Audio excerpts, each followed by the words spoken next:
afternoon, good evening for those of you who are online or whenever you're watching. We are blessed to be together today, and I am really grateful to be here for many reasons, and I'm grateful that you're here for many reasons as well. So we come together as the Center for Spiritual Living Morristown community, and we are in service to the divine, of course. We allow ourselves to become instruments of the divine so that we can do the unique, individualized good work in the world.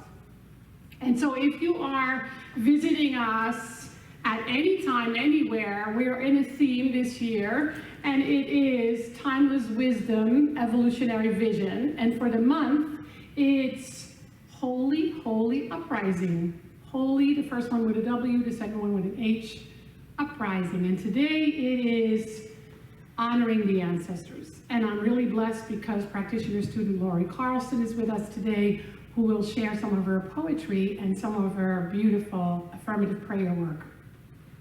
So what I'm diving into today is to remember that all of life is sacred. Not just some life, not just at some times, but all of life is sacred at all times. And so we're going to look at our ancestry and how we never go all the way back, right? Because we don't always know. And then we're going to look at how we can honor that all of life is sacred more deeply. So my name is Frankie Timmers, and I'm the spiritual director here.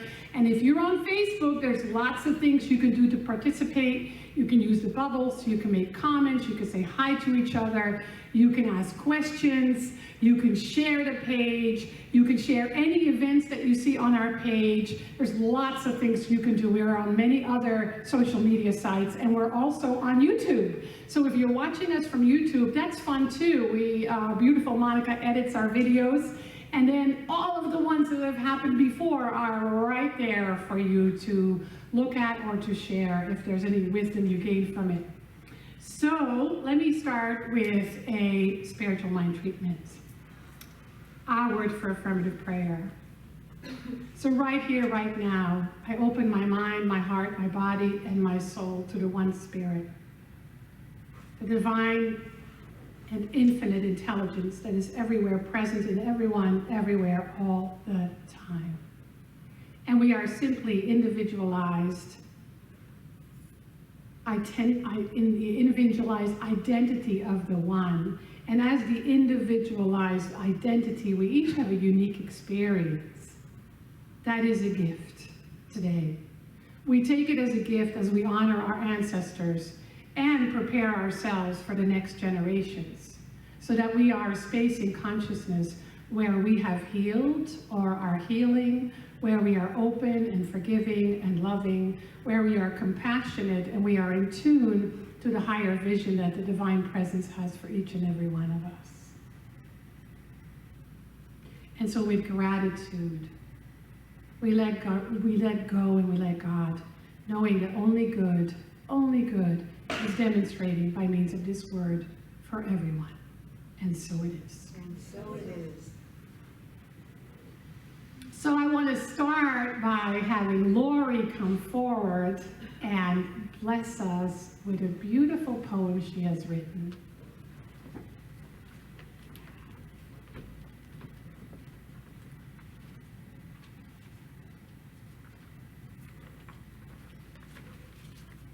Good morning.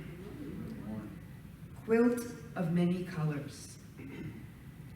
My grandmother's patchwork quilt, so heavy and so weighted with the voices of memory and all the choices at that age that I didn't get to make.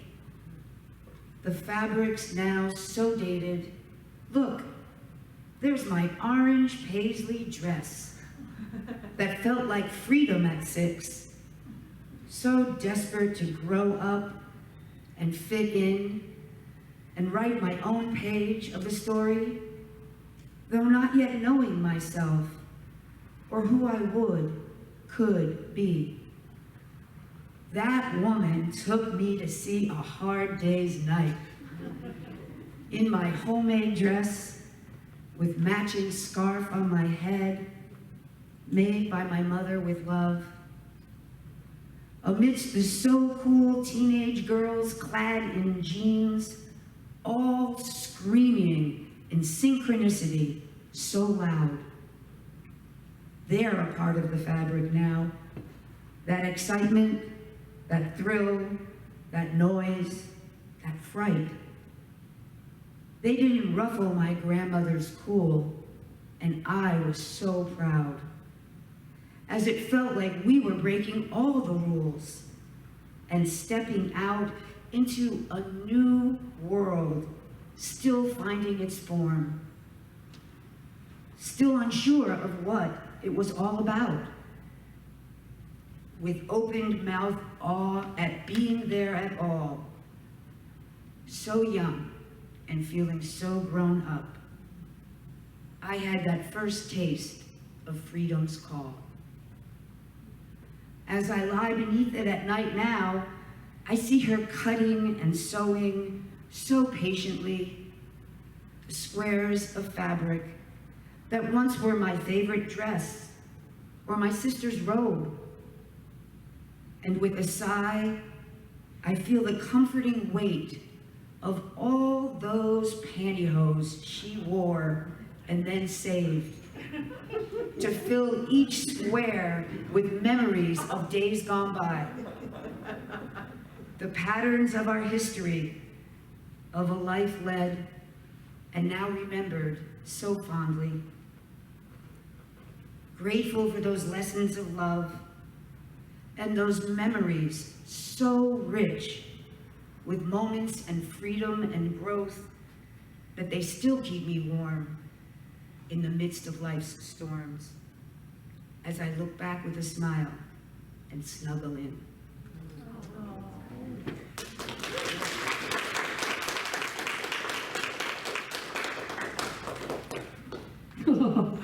Can you feel that? Right? Yeah. So, we're honoring the ancestors today. I never gave it any thought growing up that I had ancestors. I mean, I knew I had grandma and grandpas, but I don't think I ever gave it any thought to all those who came before them so we could live until I was older. Until I had a family member do a family tree and we were blown away. One of my great uncles worked in the stables for Napoleon because Napoleon didn't have enough French people, so he called the Dutch. And so yet all of the roots that we can trace back are right where I was born, in the Netherlands. The last decade, I have for some reason given more thought to all the women who've gone before me. My mother, her mother, her mother, and way back. And sometimes in my need of support, I close my eyes and I feel their hand upon my shoulder, all the way back to the beginning, when I didn't even know, which was somewhere in Africa, because that's where we all come from. And that's what my National Geographic DNA test told me, even though I knew that's where our roots are. And then I did an Ancestry.com one, and that was kind of interesting because I thought I was so pure Dutch. Well, I'm a mutt just like everybody else. And I have a lot of Great Britain in me, but because before the Netherlands was the Netherlands, it wasn't even a country. And so what I realized, though, is that I am quite privileged, being white and European. And that's not true for so many. So many Black, brown people, Asian, Pacific Islanders. And of course, when we think about the natives of this country, when I brought our indigenous people anywhere, when I brought this up last week, it caused a stir. A few people were not happy with what I said last week, but many were and expressed to me, thank you for saying what you said. And so what I was talking about was that We are rooted, our beginnings of this country are rooted in genocide and slavery. And that the reason why things are happening now the way they're happening is because it's changing. It's no longer okay to discriminate against someone of different race, color, religion, sexual orientation. And so we're really being called to face our demons all over the world. And so it breaks my heart to just feel and give it a thought for a second how many people are suffering just because they're different. And why is that okay? Of course, intellectually, we say, of course it's not okay, but if it's happening around me, I'm a part of it, and I'm partly responsible. And so I know I have my healing to do, and I know we have our healing to do together. And so a country, and many other countries, we're not alone, are built upon slavery and genocide. There's historically shown how much of that happens, right? So there are 350 million people on the planet who identify as indigenous.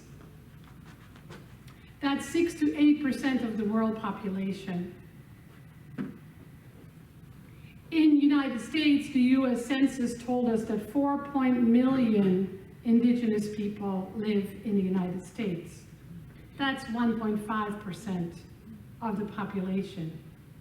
There are 550 Native American nations, and they speak 175 distinctive languages.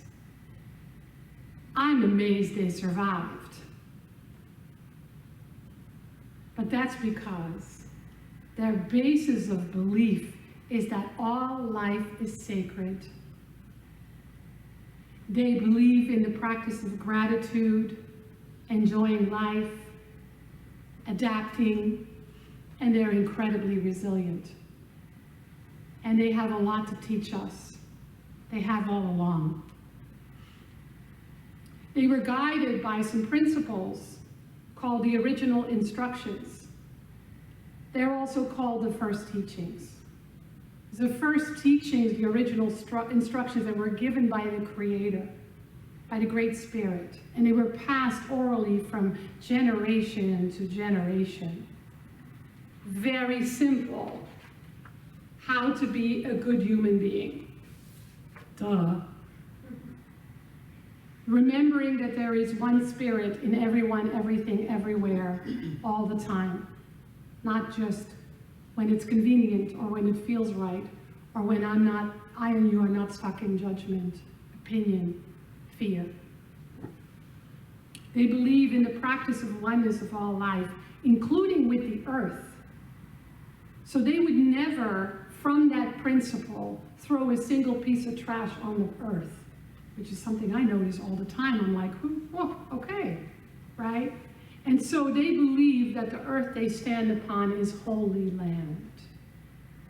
Everywhere they go, everywhere they are, in their backyard, of course not everybody practices this, but those are the core beliefs, right?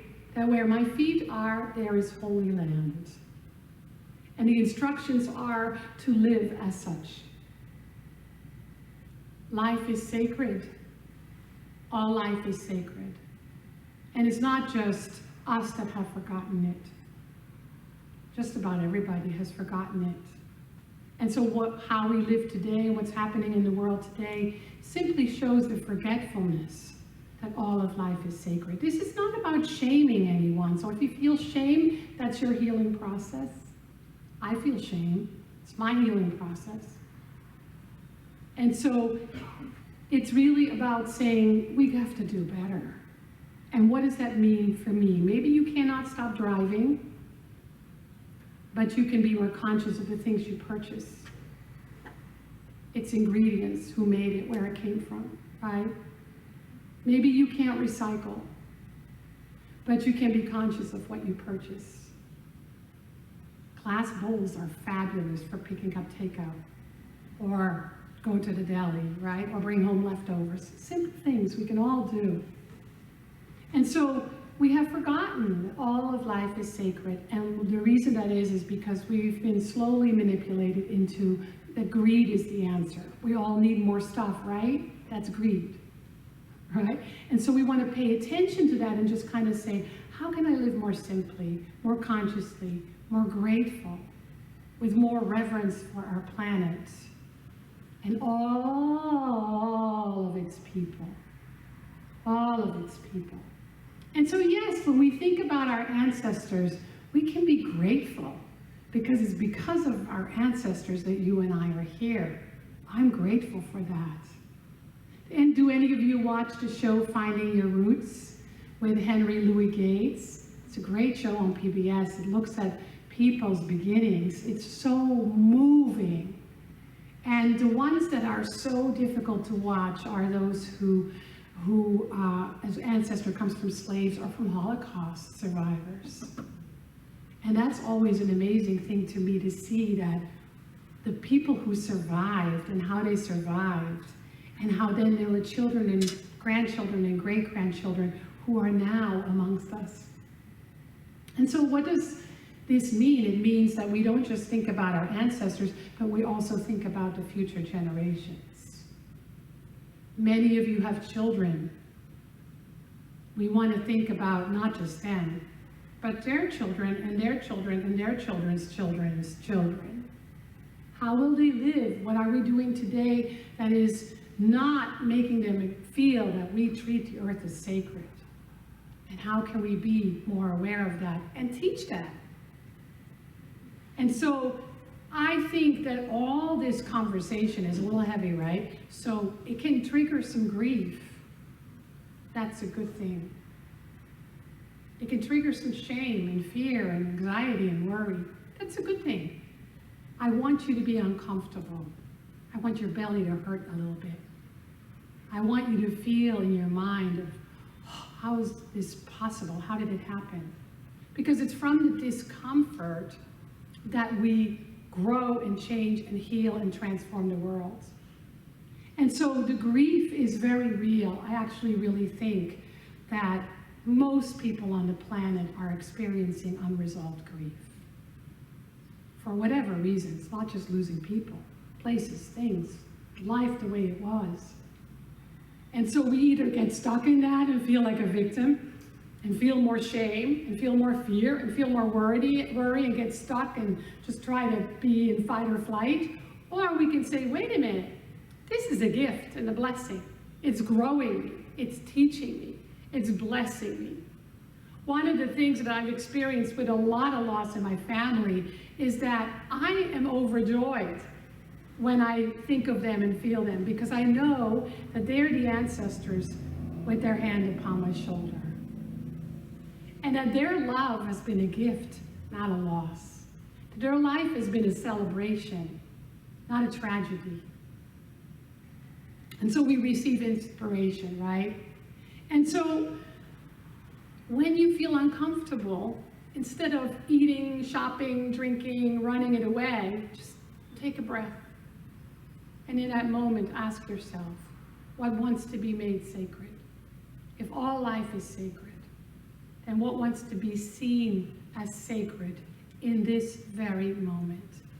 Because I'm not seeing it.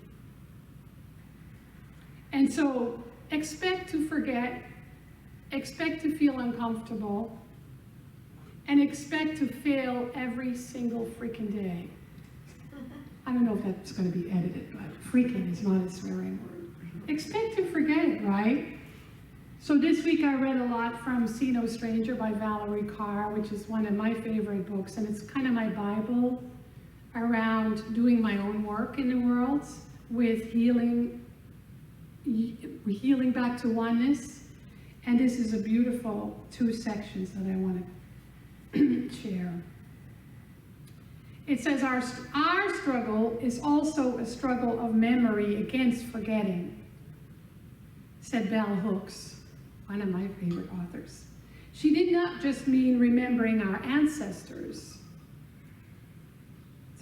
She did not just mean remembering our ancestors' trauma, but remembering also their deeper wisdom. It's time to seek out the deepest wisdom of those who have been most silenced by the forces of history. When I'm in a place that begins by recognizing Indigenous people, centers Black lives, and leads with women of color, I am in a place of deep solidarity. We can model solidarity in all of our movement spaces, both in person and virtual. These days, I honor Indigenous people before I speak, for their memory is the correct starting point for history in the Americas. I seek out ways to center Black lives, for Black liberation is central to our collective liberation. I follow the lead of women of color who are also queer, disabled, or poor, for they show us how to leave no one behind. Transition is one of the most painful and dangerous stages, but it's also where we begin to see what comes into the space we open up.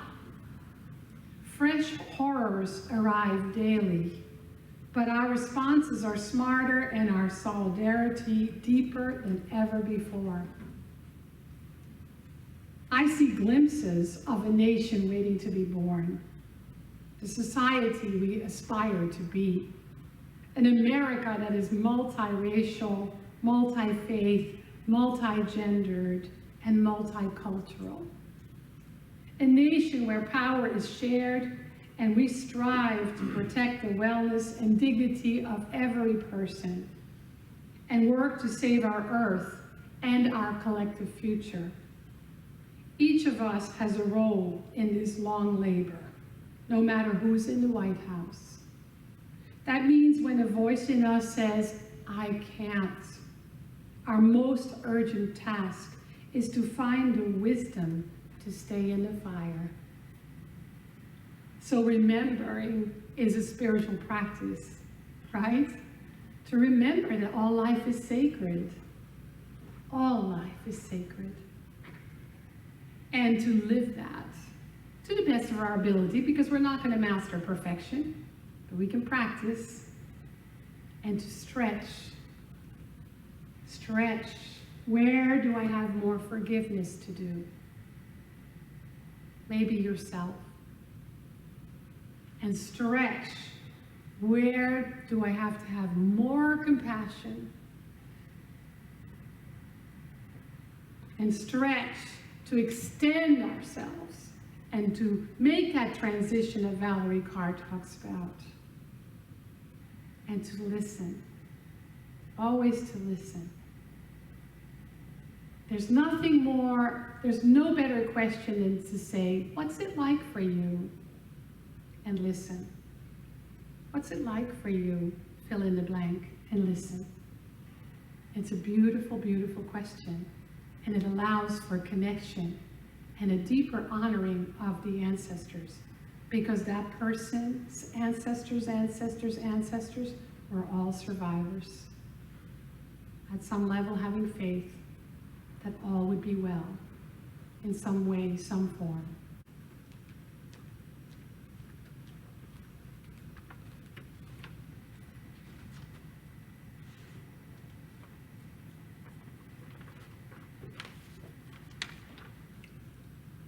Ancestral good.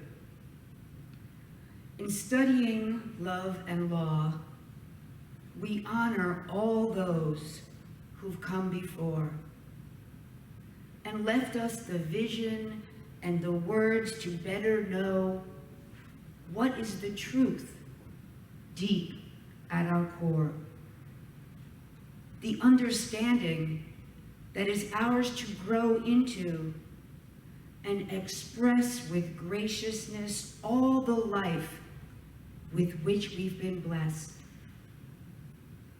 Storing all the thoughts of the past in our consciousness, but choosing only those which have truly expressed the knowing of our wholeness and of our infinite good. We walk through this world in physical form, but believe we are capable of and deserving of all we could imagine and accept as our due. It then becomes our norm. There's so much we can accomplish as we move our feet. The world needs our vision, our prayers, and our belief. If we wish to bring about and one day greet a world that works for everyone, with joy and relief from the bondage of suffering created by our thinking and our limiting beliefs that prevent us from seeing all the ways in which we are united and keeps us from drinking at the fountain that flows with infinite expression of our being. And so today, in that field of infinite possibility, we stand tall, recognizing the shadows of those who've prepared the ground where we plant our seeds of knowing, sharing our gifts with one and all, in profound gratitude for all we've learned in this teaching that we found. So I invite you all to join me in a spiritual mind treatment now, which is our word for affirmative prayer. So if you'd like to close your eyes and hear these words as if they were your own. So I know that there is one power, one God, one ultimate source of all that is, the omniscient, omnipotent, omnipresent power that created everything, from the smallest grain of sand to the farthest reaches of the cosmos, that always has been and always will be, that is in everything and everyone, everywhere, all the time, that is all good, all truth, all wholeness, all health, all well-being. And knowing that this God is everywhere present, I know that it exists in me, through me, as it uniquely manifests in each one of us. We are here to remember that and to express that divinity within in everything we think, do, and say. And so right here, right now, I affirm the sacredness of our time together. I affirm the ancestral knowledge which we move into and express in love in action. I know that we are a sacred community and that we are always moving into a higher expression of our good and our way of being on this planet. And I know that all is well, that we are whole, and that God is good and always good.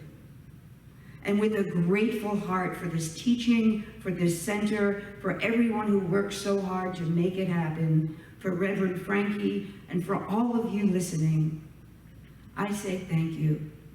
Thank you for allowing me to be of service. Thank you for all the blessings and all the blessings yet to come. And with this heart overflowing with gratitude, I release this word into that law that can only say yes, knowing that as I think it, speak it, and do truly believe, so it must be. And I invite you to join me in saying, and so it is.